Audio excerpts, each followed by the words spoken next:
서현 씨가 지민 씨를 찾는 사람을 부르기 전에 어떻게 말했죠? 기다리세요라고 말했었죠. 다른 사람에게 부탁이나 명령을 할 때는 으세요 또는 세요 쓸 수 있습니다. Qu'est-ce qu'on a dit lorsque 서현 씨 cherchait 지민 씨? Elle a dit, elle a utilisé 기다리세요, attendez s'il vous plaît. Donc si vous voulez, lorsqu'on demande une faveur à quelqu'un d'autre ou lorsqu'on donne un ordre, ce qui peut être à l'impératif en français, on utilise ECO ou alors CO. Quand est-ce qu'on utilise ECO? ECO, c'est lorsque vous avez une consonne juste avant. Vous utiliserez ECO. Lorsqu'il n'y a pas de consonne juste avant, pour la dernière syllabe, on utilisera simplement CO, d'accord? On regarde l'exemple d'en dessous. 지민 씨를 부탁합니다. Pourrais-je avoir 지민, s'il vous plaît? 지민 씨 좀 바꿔주세요. Passez-moi 지민, s'il vous plaît. C'est une faveur. 지민 씨, pardon, 전화 받으세요. C'est à l'impératif. Répondez, s'il vous plaît. 지민 씨, répondez, s'il vous plaît. 잠깐만 기다리세요. Attendez un instant, s'il vous plaît. 지민 씨를 찾는 사람에게 잠깐만 기다리세요라고 하고 지민 씨에게는 전화 받으세요라고 전화를 받으라고 부탁이나 명령을 한 거예요. 좀 더 연습해 볼까요? Donc, on va essayer de s'entraîner avec d'autres différentes situations. Type 전화, lorsqu'on téléphone sur un téléphone fixe chez quelqu'un. 서훈 씨 집이죠? Je suis bien chez 서훈. 휴대전화, lorsqu'on téléphone sur un téléphone portable. 서훈 씨죠? C'est bien 서훈. 서훈 씨 맞나요? Ce qui veut dire la même chose. Ai-je bien 서훈 à l'appareil? Et 서훈님과 통화 가능한가요? Pourrais-je parler à 서훈, s'il vous plaît? Troisième, 직장, lorsqu'on téléphone et l'entreprise à l'office de quelqu'un. 서훈 씨 부탁합니다. Je voudrais, ça c'est vraiment exprimer de façon la plus correcte, quoi, poliment, on va dire. Je pourrais parler à 서훈, s'il vous plaît? 서훈님과 통화 가능한가요? Ce qui est la même chose. Pourriez-vous me passer 서훈, s'il vous plaît? Et ensuite, 출입국, là, par exemple, si on appelle à l'immigration. 서울 출입국인가요? 담당자 부탁합니다. Suis-je bien à l'immigration de Séoul? J'aimerais un renseignement, s'il vous plaît. 처음에는 어렵게 느껴질 수 있지만 상황에 따라서 다르게 쓰는 문장들을 많이 접해보면 나중에는 쉽게 말할 수 있을 거예요. 너무 걱정하지 말고 계속 공부하세요. Au premier, c'est vrai que ça peut être assez compliqué parce qu'ils ont plusieurs façons d'exprimer. Et là, encore une fois, on parle un petit peu des mêmes choses. Mais si vous voulez, même selon les différentes situations et en écoutant les gens, la façon dont ils parlent, tout ça, et en vous exerçant, tout simplement, vous allez réussir à mieux comprendre comment ça marche et à quelle forme grammaticale utiliser par rapport à quelle situation, si vous voulez. 서훈 씨 집이죠? Je suis bien chez 서훈. 휴대전화, lorsqu'on téléphone sur un téléphone portable. 서훈 씨죠? C'est bien 서훈. 서훈 씨 맞나요? Ce qui veut dire la même chose. Ai-je bien 서훈 à l'appareil? Et 서훈님과 통화 가능한가요? Pourrais-je parler à 서훈, s'il vous plaît? Troisième, 직장, lorsqu'on téléphone et l'entreprise à l'office de quelqu'un. 서훈 씨 부탁합니다. Je voudrais, ça c'est vraiment exprimer de façon la plus correcte, quoi, poliment, on va dire. Je pourrais parler à 서훈, s'il vous plaît? 서훈님과 통화 가능한가요? Ce qui est la même chose.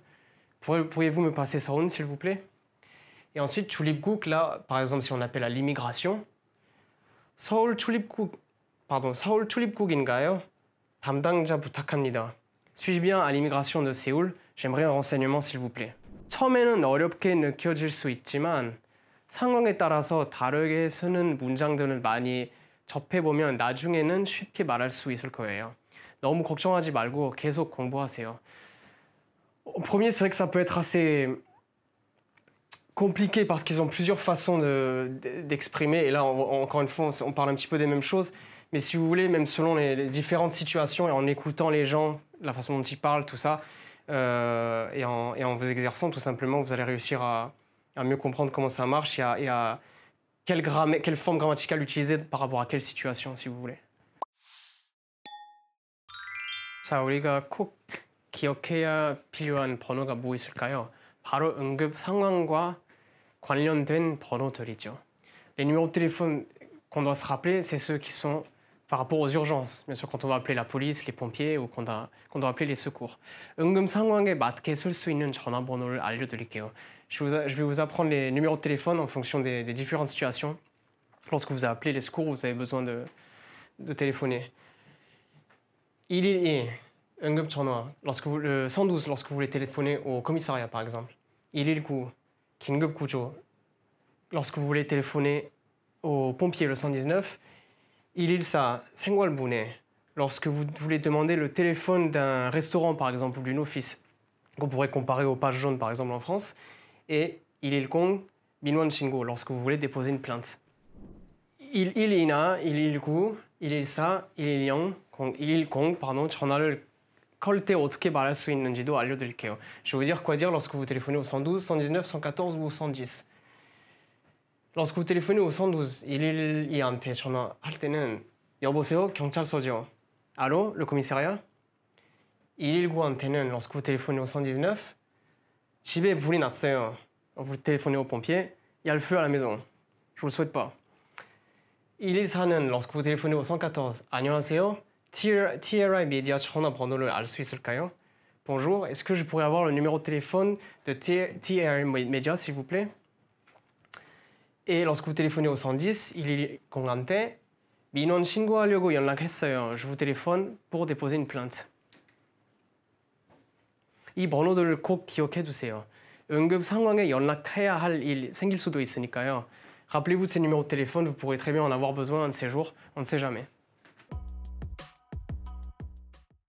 112나 119, 114, 110, pardon, 전화를 걸 때 어떻게 말할 수 있는지도 알려드릴게요. Je vais vous dire quoi dire lorsque vous téléphonez au 112, 119, 114 ou au 110. Lorsque vous téléphonez au 112, 112한테 전화할 때는 여보세요, 경찰서죠. Allô, le commissariat? 119한테는 lorsque vous téléphonez au 119, 집에 불이 났어요. Vous téléphonez aux pompiers, il y a le feu à la maison. Je vous le souhaite pas. 114는 lorsque vous téléphonez au 114, 안녕하세요. TRI Media 전화번호를 알 수 있을까요? Bonjour, est-ce que je pourrais avoir le numéro de téléphone de TRI Media, s'il vous plaît? Et lorsque vous téléphonez au 110, 110한테 민원 신고하려고 연락했어요. Je vous téléphone pour déposer une plainte. 이 번호들을 꼭 기억해 두세요. 응급 상황에 연락해야 할 일 생길 수도 있으니까요.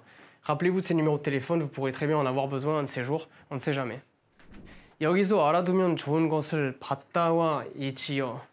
전화를 받다라고 쓸 수 있고 변형해서 받으세요라고 다른 사람이 전화를 받게 시킬 수도 있어요.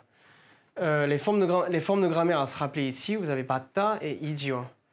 받다, vous pouvez l'utiliser pour demander à quelqu'un de recevoir l'appel ou de prendre le téléphone. Ou idio pour confirmer quelque chose. Je vais vous expliquer.